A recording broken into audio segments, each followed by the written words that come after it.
샬롬. 날씨가 더워져서 그런지 기운들이 없으신 것 같아요. 우리 앞뒤 좌우 옆에 계신 분들과 인사 한번 하시고 말씀을 나누겠습니다. 샬롬. 샬롬. 오늘 1절 말씀을 보면 예수님은 비유로 이제 포도나무는 예수님이시고 농부는 성부 하나님이시라고 하시면서 우리에게는 가지라고 하십니다.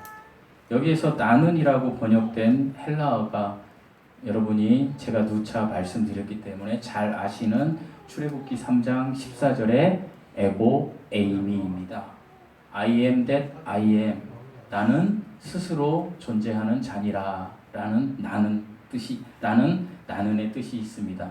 그 단어는 하나님께서 모세가 하나님의 이름을 물어볼 때 백성들이 하나님은 누구냐고 물어볼 때 하나님이 모세에게 응답하신 이름입니다. I am that I am, 에고 에이미, I am 줄여서 나는 스스로 존재하는 자니라 라고 하셨다는 것입니다. 이 단어가 요한복음에 많이 나옵니다. 요한복음에는 특별히 하나님이신 예수님에 대해서 설명하기 위해서 이제 하늘의 축복, 영적인 축복을 보여주시기 위해서 8가지의 표적을 나타내시죠.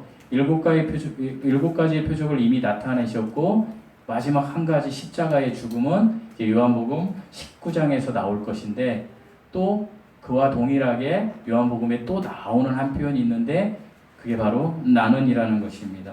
6장에서 예수님은 나는 뭐라고 말씀하셨죠? 나는 생명의 떡. 원래 성경으로 생명의 빵이다 라고 하셨고요. 10장에 나는 양의 문. 그렇죠. 그 다음에 11장에 너무나 유명한 거 나는 부활이요 생명이라.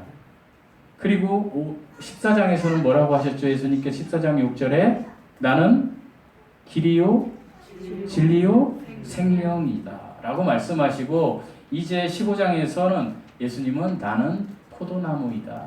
내 포도나무인데 참 포도나무이다 라는 마지막에 그 나는이라는 단어를 이렇게 말씀하고 계십니다. 각각의 경우를 보셔서 여러분이 아시겠지만 예수님께서는 이 땅에서 경험할 수 있는 그 어떤 것과 비교하여 자신을 나타낼 때 하나님이신 예수님의 신분을 나는 에고 에임이라는 단어를 쓰셨다라는 것입니다. 그러니까 지금 말씀하시는 내가 참 포도나무라는 어구는 이 세상에는 많은 포도나무가 있는데 그 중에 진짜 포도나무는 하나님 자신뿐이라고 우리에게 지금 말씀해 주고 계신 것입니다. 그리고 특별히 15장 1절에서 8절 말씀에서는 이제 열매에 대한 이야기가 나오고 있습니다. 특별히 이 열매에 대한 이야기가 나오는데 내가 포도나무이고 너희가 가지이면 반드시 무엇을 맺어야 된다? 열매를 맺어야 된다라는 말씀이 지금 15장 1절에서 8절까지 나오는 말씀이에요. 그래서 특별히 오늘은 열매라는 제목으로 또 그 안에서 열매 맺지 못하는 자 그리고 열매 맺는 자라는 것으로 분류해서 여러분과 제가 말씀을 좀 나누려고 합니다. 첫째로 열매를 맺지 못하는 자, 열매 맺지 아니하는 가지에 대한 이야기가 나옵니다. 우리 2절 말씀 한번 읽어보시겠습니다. 2절 말씀 시작.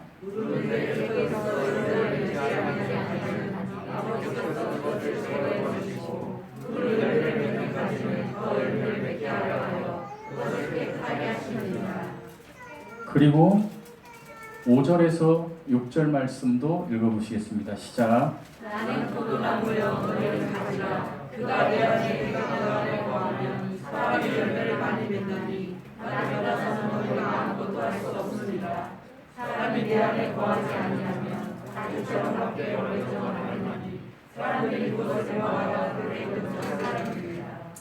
이 말씀을 대조적으로 잘 보시면 이해가 쉬워요. 2절 말씀과 5절 6절 말씀 열매 맺지 아니하는 가지는 어떤 가지인가 여러분을 대비해서 잘 한번 생각해 보세요. 하나님께서는 열매 맺지 않는 가지는 제거해 버리고 그것을 불살라 버린다고 말씀하셔요.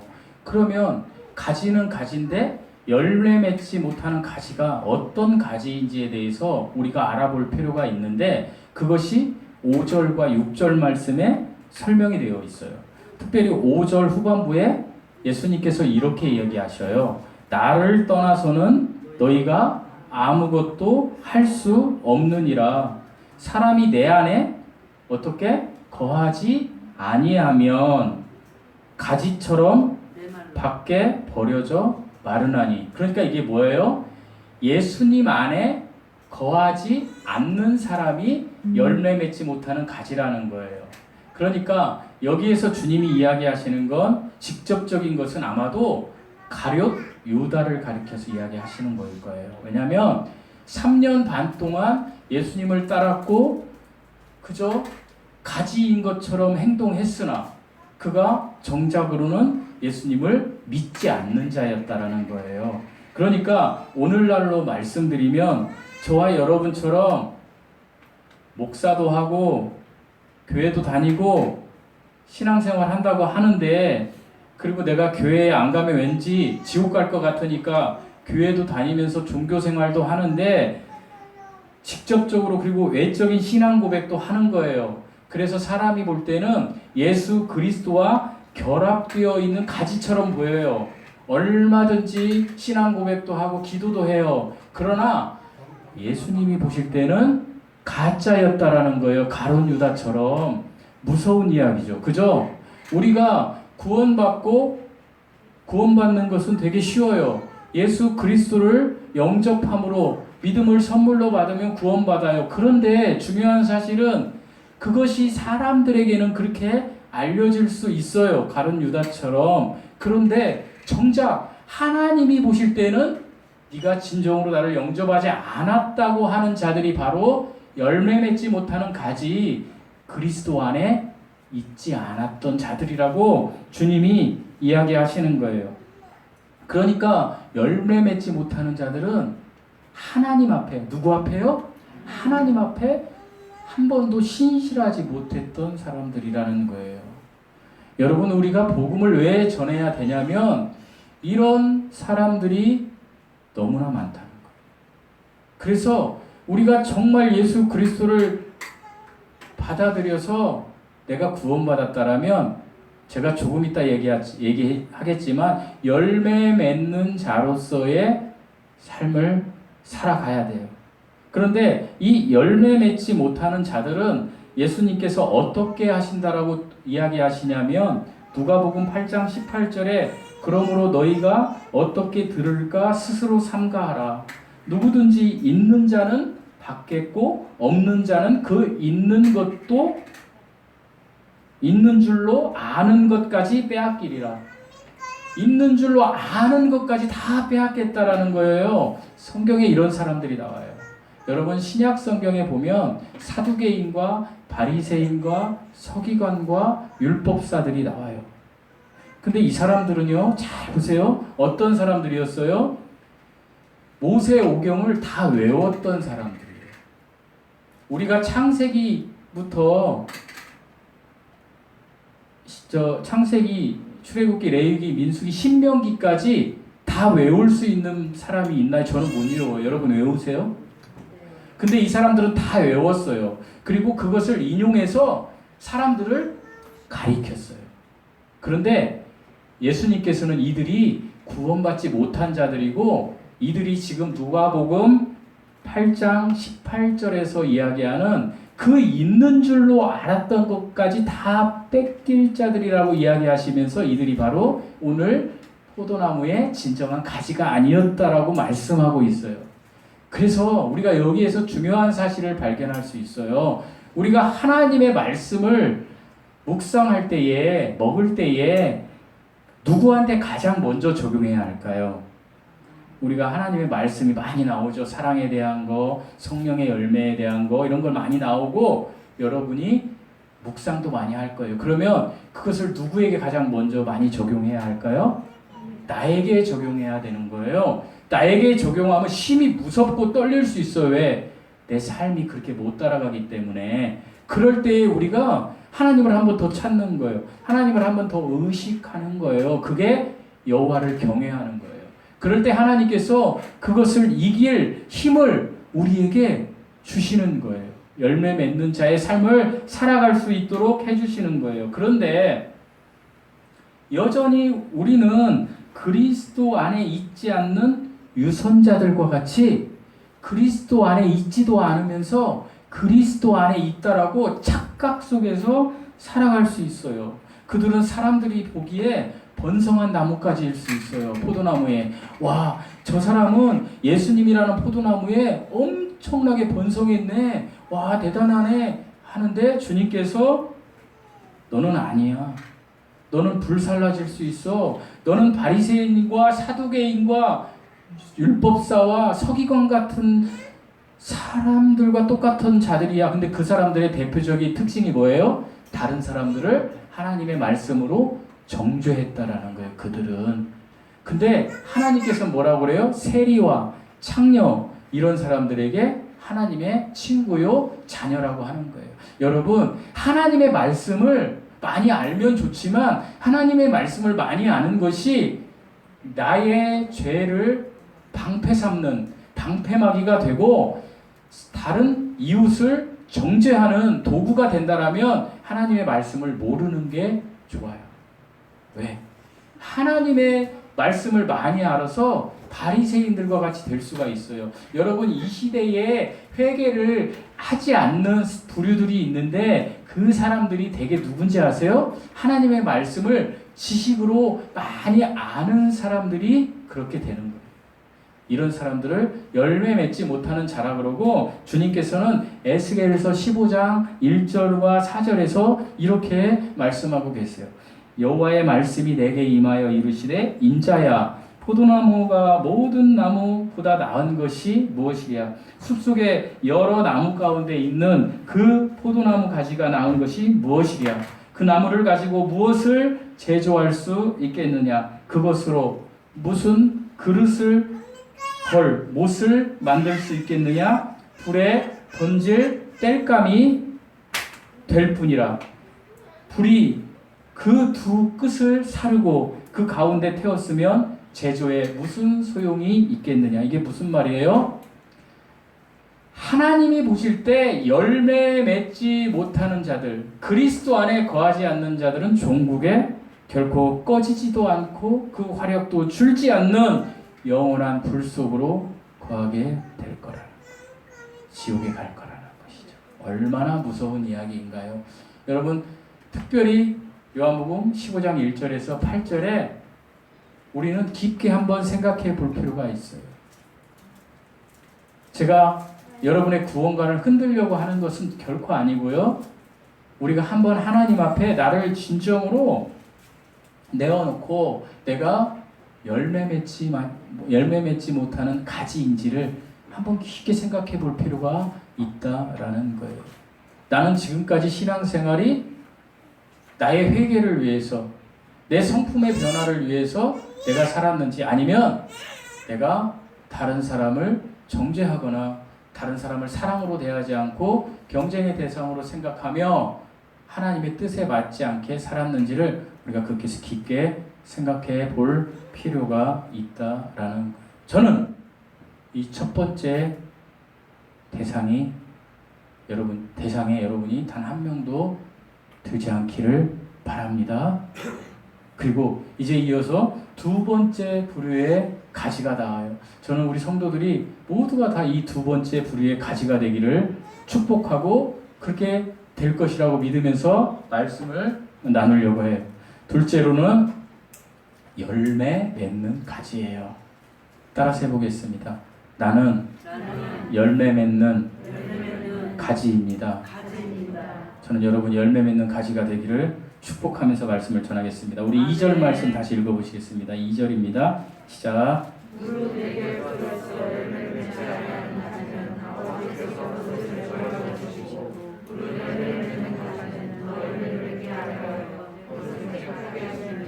5절 말씀도 읽어보실까요? 시작. 나는 포도나무로 하나님을 찾아라. 그 안에 내가 경험하면 사람이 열매를 많이 맺나니 나를 떠나서는 너희가 아무것도 할 수 없으리라. 열매 맺는 자는 2절에 주님께서 더 깨끗게 해주신다라고 말씀하시고요. 그리고 5절에 가서 열매 맺는 자는 어떤 사람이다? 그리스도 안에 거하는 사람들이 열매 맺는 사람이라고 기록되어 있어요. 성경은 그리스도인에게서 그리스도의 열매를 찾는다라고 하셔요.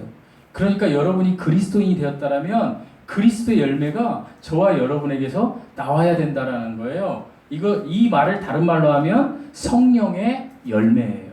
우리가 예수님을 믿었다라고 하면 반드시 성령의 열매가 작든 크든지 간에 나와야 된다라는 것이에요. 그래서 하나님께서는 이 열매를 통해서 우리 8절 말씀 한번 읽어보시겠습니다. 8절 시작.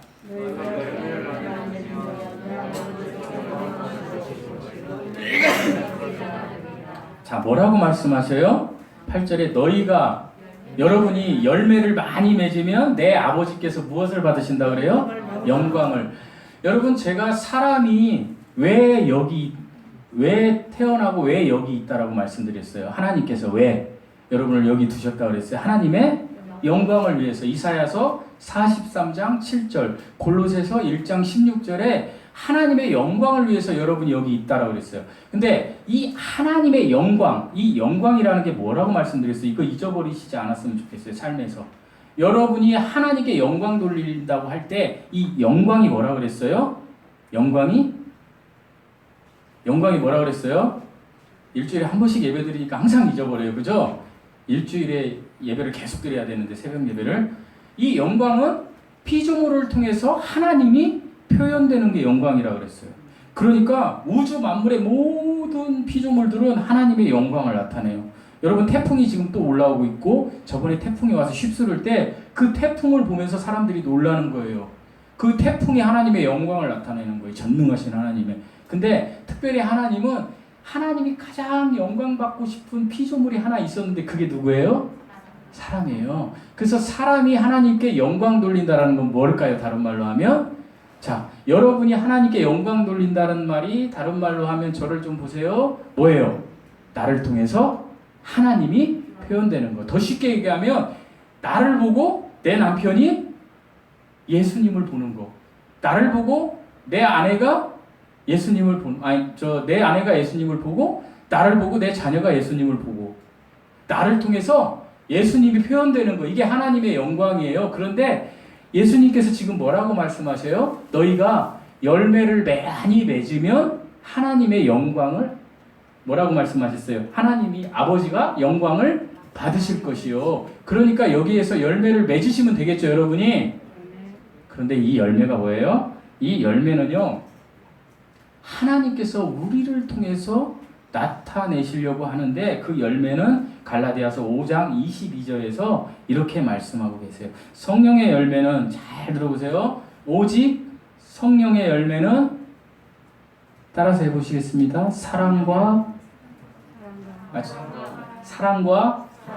희락과 화평과 오래 참음과 자비와 양성과 충성과 온유와 절제니 이 같은 것을 금지할 법이 없느냐라고 주님이 이야기하셨어요. 그러니까 잘 생각해 보세요. 여러분이 예수님을 믿고 나서 이 성령의 열매가 여러분 속에서 예전에는 조금밖에 없었는데 점점점 나오는지, 그렇지 않으면 안 나오는지를 잘 보면 내가 성령의 열매를 맺는 사람인지 맺지 않는 사람인지를 알 수 있다라고 주님이 이야기하셔요. 그런데 여전히 예수님을 믿어도요, 성령의 열매를 잘 못 나타날 때가 있는데, 그것의 가장 큰 원인은 뭐냐면 무관심이에요. 여러분, 그래서 제가 여러분이 하나님 앞에 예배 드릴 때, 기도 드릴 때 정말 여러분의 전심을 다해서 해야 된다라는 거예요. 아까 제가 예배 시간 처음에 보니까 여러분이 더위를 먹었는지 참 다 기력이 없으신 거예요. 다 몸이 그냥 쭉 늘어져 있어서 제가 박수 치자고 했는데, 여러분 적어도 하나님 앞에 예배 드리는 순간에는 전심을 다해서 하나님 앞에 예배를 드려야 돼요. 관심을 가져야 돼요. 그럴 때에 성령의 열매가 여러분을 통해서 나오는 거예요. 힘이 생기는 거예요. 그렇지 않으면 사탄의 열매가 생기는 거예요. 여러분에게. 어떻게? 사탄은요, 제가 항상 얘기하지만 밖에서부터 안으로 사람을 공격하는 거예요. 밖에서 공격한다는 건 뭐예요? 더위가 우리의 육을 덥게 하는 거지. 그러니까 지쳐요. 내가 지쳐서 막 쓰러져요. 그리고 내가 하나님 앞에 무감각해지게 만들어 보는 게 사탄의 전략이에요. 그러나 하나님, 성령의 전략은 뭐예요? 하나님께서 내 안에, 내가 예수 그리스도를 믿었을 때 내 안에 거주하신 새 영, 성령 하나님께서 내 안에서 우리가 하나님 앞에 집중할 때, 예배 드릴 때, 기도할 때에 하나님께서 흘러나오는 거예요. 내 혼으로 흘러나오면 어때요? 내 생각이 변화되는 거예요. 내가 몸이 지치고 힘들어도 내 생각이 변화되는 거예요. 내가 하나님 앞에 영과 진리로 예배해야지. 내가 하나님 앞에 집중해야지. 내가 예배당에 나온 만큼은 일주일 동안 한 번 예배 나오잖아요. 우리 교회 성도들은. 이때만큼 내가 하나님에게 전력 집중해서 기도해야지, 찬양해야지 할 때에 성령께서 점점 흘러나와서 내가 생각이 하나님께로 접속되게 되고, 거기에서 내 혼적인 요소 하나가 또 뭐예요? 내 감정적인 것들이 올라오는 거예요. 어디로? 하나님께로 올라오는 거지. 충만해지는 거예요. 그래서 내가 의지적으로 찬양할 때에 어떤 분들은 구주의 십자가 보혈로 할 때 막 이것도 두드리고 이것도 하고 막 하는 거예요. 그렇게 할 때에 성령이 충만해져서 내가 하나님의 말씀을 먹을 때에 변화되는 거예요. 이게 하나님의 법칙. 이게 성령 충만해지는 거예요. 그러나 사탄은 계속해서 여러분을 집중 공략해서 여러분이 성령의 열매를 맺지 못하도록 한다는 사실, 그것을 아셔야 돼요.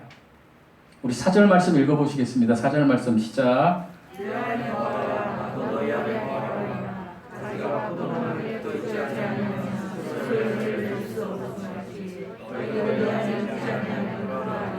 여러분이 왜 예배당에 나와요? 여러분이 예배당에 나오는 것은 사실은요, 예배는요, 매일매일 드리는 거죠. 이렇게 미국식으로 일주일에 한 번 평안하기 위해서 예배 드리는 거는 여러분이 신앙생활을, 하나님과의 파이프라인을 유지하는 게 쉽지 않아요.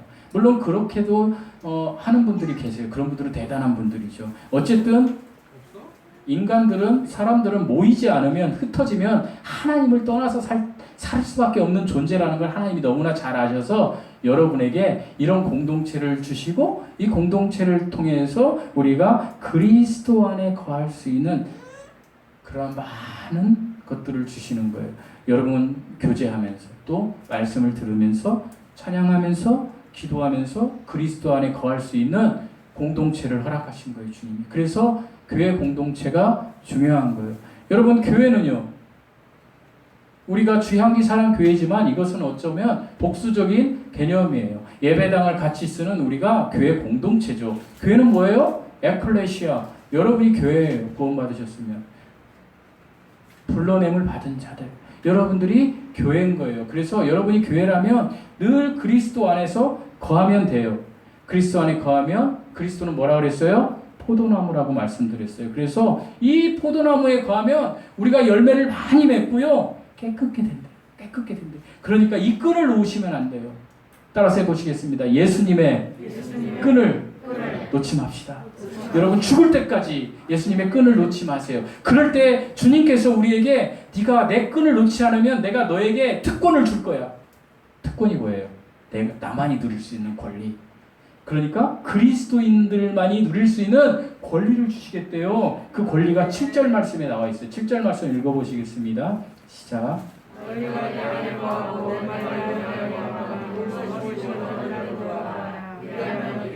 여러분, 열매 맺는 자의 특권이 뭐예요? 무엇이든지 원하는 대로 원하는 것을 구하면 이루리라. 너무 좋지 않아요? 여러분, 이거 누가 얘기한 거예요? 예, 근데 이렇게 얘기했는데도 내가 원하는 게 있는데도 구하지 않아.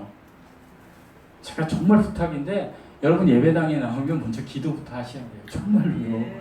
모르겠어요. 목사님, 저는요 평상시에 기도를 엄청 하거든요. 그러니까 예배당에 나왔을 때는 성도하고 교제 먼저 하고 해야 돼요. 그러신 분들은 그렇게 하세요. 근데 적어도 그러지 않은 분들은 여기 예배당에 한 주에 한 번 올 때만큼이라도 하나님 앞에, 여러분 원하는 거 많잖아요. 저는 되게 원하는 게 많고, 여러분이 또 제 그 공동체에 또 지체들이기 때문에 여러분을 위해서 기도해야 되기 때문에 제가 그 출근을 일찍 하거든요. 우리 회사 직원들이 저한테 왜 이렇게 출근을 일찍 하냐고 하는데 저는 할 일이 많아요. 회사를 위해서 하는 게 아니라 내가 그 시간에 하나님의 말씀을 묵상하고 기도하는 시간이에요. 정해놓은 시간이에요. 여러분 기도하셔야 돼요. 하나님께서 이루어 주신다는 거 여러분이 그리스도인이 누릴 수 있는 특권을 하나님이 주신다는 거예요. 우리는 기도를 통해서 예수님과 교통이 이루어지는 거예요. 그리고 그 교통을 통해서 그 파이프라인에서 나오는 걸 통해서 우리가 신앙을 유지해 갈 수 있는 거예요. 그래서 기도가 너무나 소중한 거예요. 그런데 기도하지 않아요. 우리 아까 그 찬양에 일상에 대한 이야기가 나는데 나의 일상을 통해서 하나님께 영광을 돌리라고 그랬어요. 여러분 일상을 통해서 하나님께 영광 돌리세요? 여러분 일상을 통해서 우리 집사님 병원에서 집사님을 보면 막 예수님의 막 그림자가 막 나타나고 또 집사님을 보면 자녀나 남편이 막 예수님이 보이시나요? 저를 보면 우리 식구들께 보일까요? 그게 잘 안 되잖아요. 그래서 우리가 잘 안 되기 때문에 우리는 남을 정죄하거나 판단할 시간이 없는 거예요. 저 같은 경우 예를 들면 내가 남을 정죄하고 판단하는 시간에 나를 바라보는 거지. 하나님의 말씀에 잣대를 대서 그래서 내가 회개에 합당한 열매를 맺지 못하고 있구나. 내가 여전히 사탄의 전략에 의해서 사탄의 열매를 맺을 수밖에 없는 존재구나라는 것을 인지하고 회개하는 거예요. 하나님. 어머니가 병원에서 퇴원을 하니까 잘 못하세요. 이렇게 걷고 이러는 것을. 근데 이 잘 못하는 것에 대해서 이제 이렇게 권면을 하고 걷게 해야 되는데 그거를 잘 힘드시니까 안 되는 거잖아요. 몸이 아프니까. 그래서 제가 얘기를 엄청 많이 해요. 그러면 저희 어머니한테는 잔소리고 아주 막 쓴소리죠. 그러니까 너무 싫어하는 거예요. 저희 어머니가. 그래서 제가 한번 생각을 해봤어요. 내가 우리 어머니에게 이렇게 얘기하는 것이 진정으로 어머니를 위한 것인가? 아니면 내가 우리 엄마가 못 걸으면 어떻게 하지? 이런 두려움, 내가 케어하는 데에 대한 두려움이 있는 건가? 제가 깊게 한번 생각을 해봤어요. 최근에 2, 3일 전에. 그래서 봤더니 내가 편하려고 했던 거더라고요. 궁극적인 것은. 그래서 그러면 그렇다고 얘기 안 할 수 있나? 근데 그게 아니었어요. 제가 내린 결론은 내가 정말 하나님께 죽기 살기로 매달리지는 않고 있더라고요, 여러분. 그러니까 아직까지 내가 굉장히 화인맞은 양심이라는 생각을 했어요. 이거 제 얘기예요. 내가 이런 급박한 상황에서도 아직도 하나님 앞에 엎드리지 않는 것은 아직도 내가 교만하구나.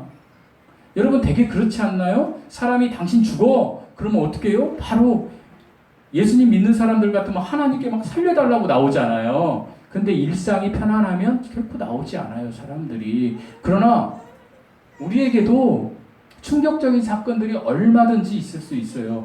제가 말씀드린 건 우리가 기도 제목이 너무 많다는 거예요, 여러분. 여러분 자신을 하나님의 말씀에 빗대어서 살다 보면 회개하게 되어 있고 내가 합당한 열매를 맺지 못하는 것에 대한 통곡이 있어야 되고요.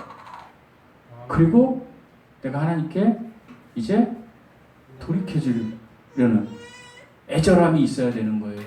다시 한번 말씀드릴게요. 여러분, 그리스도 안에 거하는 자, 그리스도의 열매를 맺는 자의 삶은 성령의 열매를 맺는 사람의 삶인데 이 성령의 열매를 맺는 사람의 삶은 성령 충만한 삶이에요. 근데 성령 충만하기 위해서는 내가 지금 오늘 예배당에 성령이여 내려오세요 이렇게 기도하는 게 결코 아니에요. 여러분 이거 잘못된 거예요. 이미 성령께서는 여러분이 구원받으셨으면 여러분 속에 계세요. 그런데 이 성령이 흘러나와서 충만해지게 하기 위해서 여러분이 해야 될 게 있다라는 거예요. 그게 뭐예요? 밖에서 나오는 외부 세력을 이길 내 안에서 흘러나오는 내 힘이 있어야 된다는 거예요. 그것은 일단 하나님의 영을 딱 감싸고 있는 게 뭐라고 그랬어요? 겉껍질이 혼이에요, 혼. 이 혼적인 것이 내가 생각하는 거, 내가 감정적으로 느끼는 거, 내가 의지적으로 이게 결정하는 거예요. 내 생각과 감정과 의지라는 게 나라는 거예요. 그러면 내가 어디에 열어야 된다라는 거예요? 하나님께 열어야 되는 거예요. 하나님의 말씀을 듣고 내가 기도할 때에 내가 생각을 하는 거지. 어떻게? 하나님은 살아계셔. 살아계신 하나님. 하나님은 살아계셔. 창세기 1장 1절에 태초에 하나님이 천지를 창조하셨대. 그냥 하셨대. 이걸 뭐 믿어라 말라가 아니라 그래 하나님은 살아계셔. 하나님은 살아계셔. 요한일서 4장 10절에 보면 하나님은 사랑이시래. 하나님은 나를 사랑하셔. 이렇게 해보세요. 그럴 때에 내 생각이 그럴 때 내 감정이 올라오게 돼 있어요. 여러분 그렇지 않나요? 순복음교회에서 막 박순신 할렐루야 할렐루야 하다 보면 뭐 나중에 막 사람들이 막 이렇게 되잖아요. 업되잖아요. 그것을 무시할 필요도 없어요. 왜냐? 내 생각이 하나님께로 가면 내 감정이 변화되게 되고 내가 의지적으로 결정하는 거예요. 그럴 때 목사들이 날리는 한 방이 있잖아요, 여러분. 뭐예요? 사람들이 막 감정이 고졌을 때 땅의 것을 생각하지 마시고 위의 것을 생각하세요. 할렐루야, 할렐루야. 지금 뭐 교회는 전세 사는데 내 집 마련하려고 이렇게 하면 되겠습니까? 막 그러면 획 해가지고 그렇지. 지금 교회가 전세 사는데 내가 내 집을 말해서 주택자금 부금을 부으면 안 되지. 다 해소해가지고 다음 주에 500만 원, 1000만 원씩 갖다가 다 바치잖아요. 그죠? 그것을 이용했던 것이 대한민국의 썩어빠진 교회였던 거예요. 여러분. 저도 그거에 많이 당했어요. 한 번은 당했고 두 번째는 안 당하려고 가족들에게 그렇게 얘기했는데 우리 어머니하고 우리 아내가 당해가지고 또 갔다가 이렇게 했더라고요. 여러분 그런 것이 아니라는 거예요. 내가 하나님 앞에 정말로 감정을 쏟아가지고 성령 충만하다는 것은 내가 뭐 교회에 뭘 바치고 이런 게 아니에요. 내가 성령 충만하다는 것은 내가 성령 충만하고 나서 성령의 열매가 나오는 거지. 내가 다 끝나는데 다 막 사랑스러운 거야. 내 남편이 왼수 같았는데 사랑스러운 거지. 그리고 내가 남편이 옛날에는 아내가 뭐 이렇게 하면은 내가 오래 참지 못했는데 오래 참는 거지. 이런 열매가 나온다. 이런 삶을 계속해서 지속하며 하나님을 경외하는 삶을 살아갈 때 우리가 마지막 그날에 하나님께서 콜링할 때 호흡이 끊어질 때 기쁘게 가는 것이 기쁘게. 그런데 그렇게 살지 않고 목사가 이야기한 대로 그렇게 해서 바쳤는데 그 다음에 어떻게 돼요? 내가 또 뭐 목사님이 나를 별로 좋아하지 않고 그러면 내가 시큰둥해져. 그러면 내 사탄의 전략이 나오는 거예요. 내 몸에. 내 종욕과 욕심이다. 목사가 옛날에 저러지 않았는데 저러네? 그러면서 막 성질이 나는 거, 화가 나는 거지, 시기심이 나는 거지, 이기심이 나는 거지. 그러다 에이씨 나 이 교회 안 다녀 하고 떠나버리는 거지. 다른 교회 갔는데 그 교회 똑같아. 저 교회 간 저 교회도 똑같아.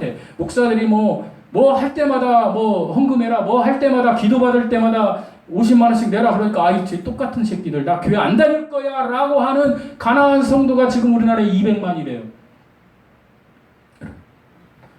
그렇게 배우면 안 된다라는 거예요. 우리가 성령 충만하다는 것은 내가 항상 하나님 앞에 회개하면서 나아가는 거지. 회개하면서 하나님 앞에.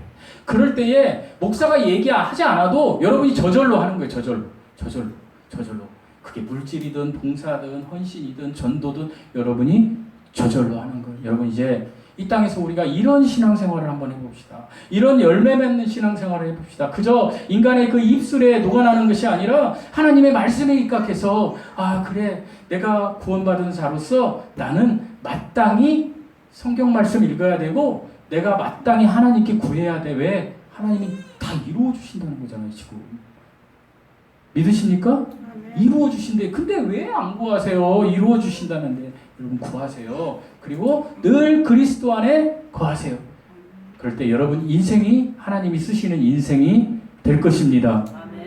설교만 매일 들어가지고 그냥 또 잊어버리고 이렇게 하지 마시고 제가 어제 이제 우리 은택이 형제하고 교제를 잠깐 했어요. 여러분 우리가 살다 보면 이 말씀만 하고 말씀 마치게 살다 보면 굉장한 그 쇼킹한 사건이 자기 자신에게 실제로 오는 사람들이 있잖아요. 네? 하나님을 만날 때 우리는 그냥 말씀으로 이렇게 믿음으로 만났지만 막 트럭에 깔렸다가 살아난 사람 뭐 이런 사람들이 있잖아요. 그래서 요즘 사람들이 있는데 제가 어저께 제 아내와 함께 영화를 한 편 봤어요. 넷플릭스에서 19 Minute Heaven. 그러니까 뭐냐면 90 Minute Heaven이라는 제목이 한번 보세요. 별로 재미는 없어요. 1989년에 그 목사님이 돈 파이퍼라는 목사님인데 지금 71세더라고요. 이 목사님이 38살 때에 차에 교통사고에 차가 깔려가지고 죽었어요. 그냥 죽었는데 이분이 죽었어요. 그냥 그래갖고 시체를 보관을 한 거야. 그게 90분이에요. 90분 얼마요? 1시간 반 90분. 그래가지고 이제 시체하고 이거를 너무 시체가 막 이게 막 볼상사나니까 차가 완전히 막 망가졌어요. 그랬는데 어떤 목사님 한 분이 오신 거예요. 그 사고자님. 그리고 그 사고자가 목사님인지도 몰라요. 그리고 이분이 그 9.11 사람들한테 얘기를 하는 거예요. 내가 저 사람을 위해서 기도 좀 해주겠다. 그랬더니 그러는 거예요. 죽었다. 뭔 기도냐. 이미 끝났다. 근데도 이분이 어떻게든 내가 가서 기도 좀 해주겠다고 가가지고 기도를 합니다. 하나님 이 영혼을 막 그 다음에 찬양을 해요. 그 찬양이 뭐였더라? 죄짐 맡은 우리 구주인가? 하여튼 그 찬양을 막 해요. 근데 90분이 지나니까 그 사람이 찬양을 따라해요. 그분이 살아났어요. 그런 이야기예요. 그래가지고 그분이 이제 몸이 완전히 다 망가졌으니까요. 150일 동안 그 치료받는데 그 고통이 너무너무 심해가지고 막 다시 가고 싶다고, 나 살고 싶지 않다고 막 반항하는 그런 과정을 1시간 반을 이렇게 설계를 해서 영화가 나와요. 그러니까 재미가 정말 없어요. 저 언제 해분의 감옥에 나와? 막 우리 아내하고 그랬는데 안 나오는 거야. 저 뭐야 하는데 마지막 30분에 나오는 거예요. 이분이 완쾌가 돼가지고 자기 친구 목사한테 얘기를 하는 거예요. 사실 내가 병원 치료를 거부하고 다시 가고 싶다고 했던 것은 그분이 90분 동안 천국에 갔다 온 거예요. 그 이야기예요. 천국에 간 이야기. 별 감동은 없는데 뭐 제가 왜 말씀드리냐면 그분은 그 사건이 끝나고 나서 삶이 완전히 바뀌어버린 거예요. 89년부터 지금까지 살아계시더라고요. 목사님이에요. 전하고 있는데 유튜브 찾아보셔도 나와요. 근데 제가 그 생각을 해봤어요. 야, 89년이면 내가 그때가 23살인가 24살 때더라고요. 그때 저는 취직 공부했고 그리고 그분이 고통받는 시기에 저는 제 친구하고 재밌게 이렇게 생활을 했어요. 아주 재밌는 친구가 있었어요. 제 친구가 너무너무 재밌는 친구가 있었는데 저 때문에 교회 나왔고 예수님을 영접했는지 모르겠어요. 내가 천국에 가서 일어났는데 안 했을 것 같아요. 어쨌든 그 친구 때문에 우리 사모하고 결혼했어요. 그 친구가 와가지고 성가대에 있는 우리 사모 보고 나 쟤하고 사귈 거라고 하더라고. 아주 이상한 애예요. 뇌구주가 막 연예인 된다고 막 저기 그때 손지창이가 이거 볼 때 손지창이한테 가서 내가 그거 보겠다고 막 스키장 가고 그런 애예요. 뭐 이상한 애예요. 제주도 많고 잘생겼어요. 근데 결국에 이제 제가 제 아내하고 결혼하게 됐는데 얼마나 저 이상한 친구냐면 제 아내가 이제 우리 큰애가 산부인과 갈 때 병원 가잖아요. 그때 제가 야근이라는 걸 했었어요. 그때는 몇 년. 그래서 제가 못 가면 내 친구가 제 아내를 데리고 가요. 그 정도로 친한 친구예요. 또 저 사모도 같이 가요. 또 너무 재밌는 친구니까. 근데 내 친구가 얼마나 재밌는 친구냐면 대학 다닐 때 이런 일이 있었어요. 나 자살할 거니까 저기 남문에 있는 남산의 전주에 나 자살할 거니까 몇 시까지 와라. 그럼 막 다 놀래가지고 간 거예요. 우리가. 그러면은 딱 가서 그 걔가 그래요. 야, 진정한 친구가 몇 명인지 내가 파악해보기 위해서 그랬어. 그 정말 재밌는 친구고 이상한 친구고 하여간 제주도 많고 노래도 잘하고 하여간 뭐 탈방미인인데.